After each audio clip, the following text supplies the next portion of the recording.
Assalamualaikum warahmatullahi wabarakatuh. Selamat siang teman-teman, perkenalkan saya Safira Fada dan teman saya Ardita Rahma Putri.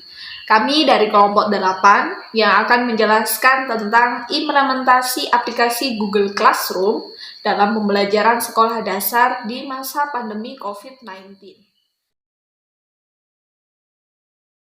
Sebelumnya, apa sih yang dimaksud dengan pandemi COVID-19? Ya, pandemi adalah kondisi di mana penyakit menular dengan cepat dari manusia ke manusia di banyak tempat di dunia. Menurut WHO atau World Health Organization, Organisasi Kesehatan Dunia, pandemi terjadi jika telah memenuhi 3 kondisi, yakni munculnya penyakit baru pada penduduk, menginfeksi manusia, menyebabkan penyakit berbahaya, dan penyakit dapat menyebar dengan mudah hingga berkelanjutan di antara manusia. Sejak hari Jumat, tanggal 28 Februari 2020, WHO telah menaikkan status risiko dari virus corona ini ke level tertinggi karena penyebarannya yang cepat ke sejumlah negara. Coronavirus Disease 2019 atau yang biasa kita sebut dengan COVID-19 merupakan virus yang menyerang manusia dan hewan. Virus ini dapat menyebabkan penyakit infeksi saluran pernafasan, mulai dari flu biasa hingga penyakit serius. Virus ini menular sangat cepat dan telah menyebar hampir di semua negara, termasuk Indonesia. Kegiatan pembelajaran akibat pandemi COVID-19. Dengan adanya penyebaran virus corona ini atau COVID-19 ini, pemerintah mengeluarkan kebijakan yaitu pembelajaran jarak jauh atau yang disebut dengan pembelajaran daring.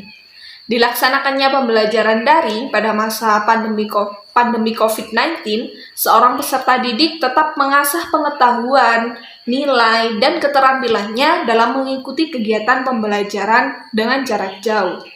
Namun, pelaksanaan pembelajaran tersebut akan menimbulkan kurangnya keefektifan dalam belajar pada peserta didik.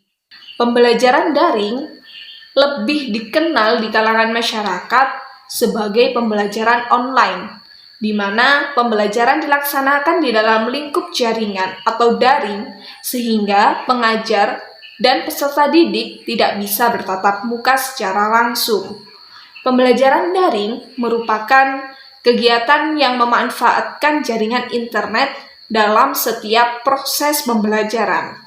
Aplikasi yang dapat mendukung pelaksanaan pembelajaran online melalui berbagai ruang diskusi seperti Google Classroom, grup WhatsApp, kelas cerdas, Zenius, Kuiper, dan Microsoft.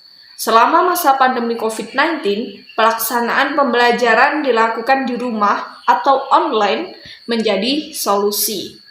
Salah satu media pembelajaran daring yang saat ini sedang berkembang dan mulai digunakan adalah Google Classroom. Manfaat pembelajaran daring yang pertama yaitu membangun dan menciptakan pengetahuan secara mandiri. Kedua, pemecahan masalah dapat diatasi karena dengan adanya pemahaman tentang bidang studi ilmu dalam membangun pengetahuan.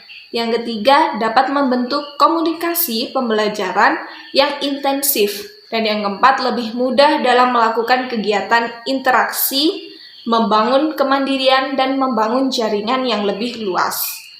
Untuk selanjutnya, akan dilanjut penjelasannya oleh teman saya, yaitu Ardita Rahma Putri. Baik, saya akan melanjutkan materi tentang Google Classroom dari rekan saya, Safira Fada. Apa yang dimaksud dengan Google Classroom? Apa ada yang tahu?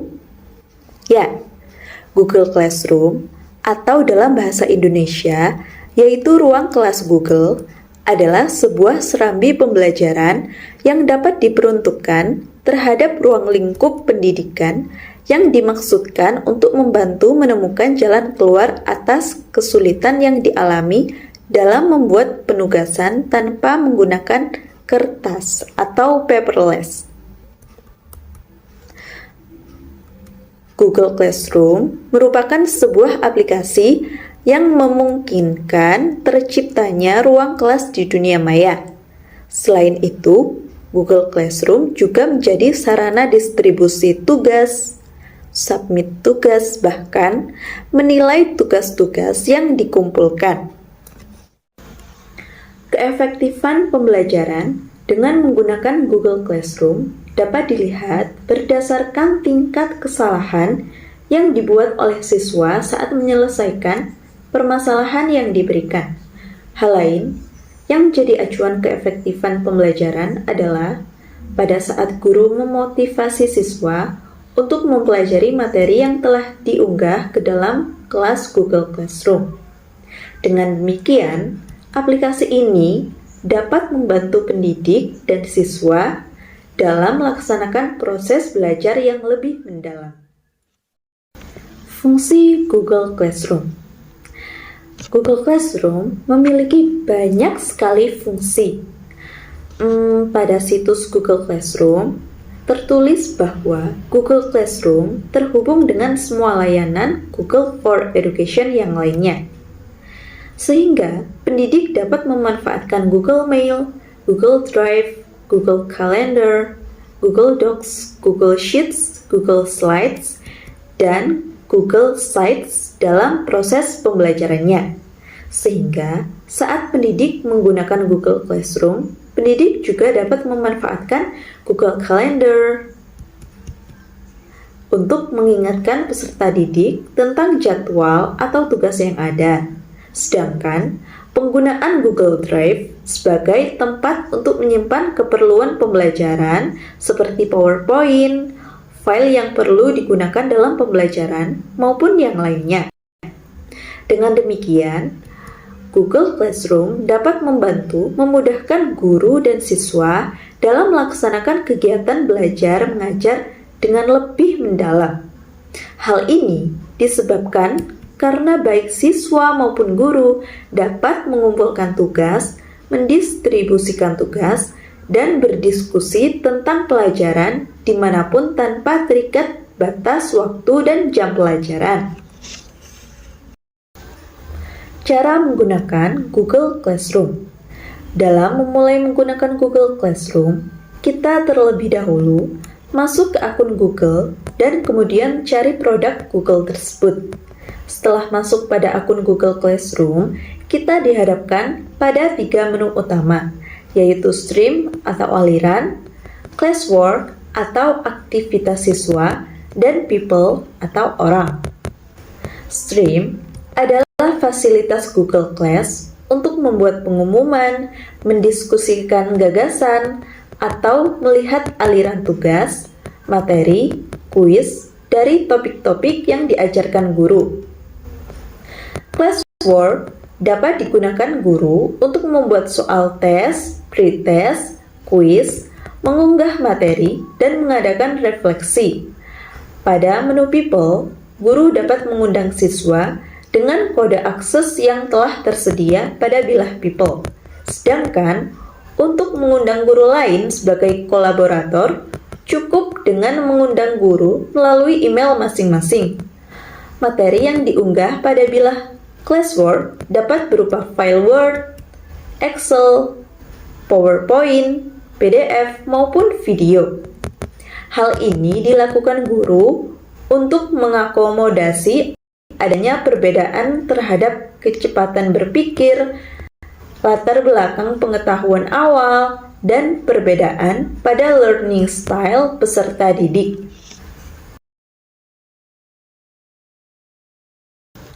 Kelebihan dari aplikasi Google Classroom. Yang pertama, mudah digunakan.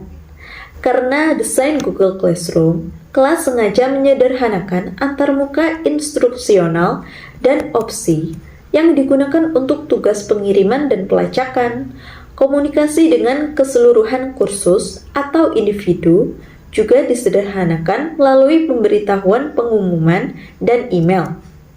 Yang kedua, menghemat waktu, karena ruang kelas Google dirancang untuk menghemat waktu dengan mengintegrasikan dan mengotomatisasi penggunaan aplikasi Google lainnya.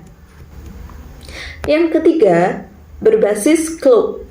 Google Classroom menghadirkan teknologi yang lebih profesional dan otentik untuk digunakan dalam lingkungan belajar karena aplikasi Google mewakili sebagian besar alat komunikasi. Yang keempat, fleksibel. Karena aplikasi ini mudah diakses dan dapat digunakan oleh infrastruktur dan siswa di lingkungan belajar tatap muka dan lingkungan online sepenuhnya. Yang kelima, aplikasi ini gratis dikarenakan Google Class sendiri sudah dapat digunakan oleh siapapun untuk membuka kelas asalkan memiliki akun Gmail. Kekurangan dari aplikasi Google Classroom. Yang pertama, Google Classroom yang berbasis web mengharuskan siswa dan guru untuk terkoneksi dengan jaringan internet. Yang kedua, pembelajaran berupa individual, sehingga mengurangi pembelajaran sosial siswa. Yang ketiga, apabila siswa tidak kritis dan terjadi kesalahan materi, akan berdampak pada pengetahuannya. Dan yang terakhir, aplikasi ini membutuhkan spesifikasi hardware, software, dan jaringan internet yang tinggi. Demikian presentasi dari kelompok kami tentang implementasi aplikasi Google Classroom dalam pembelajaran sekolah dasar di masa pandemi COVID-19. Terima kasih atas perhatiannya dan mohon maaf jika ada kata-kata yang kurang berkenan. Wabillahi taufiq wal hidayah. Wassalamualaikum warahmatullahi wabarakatuh.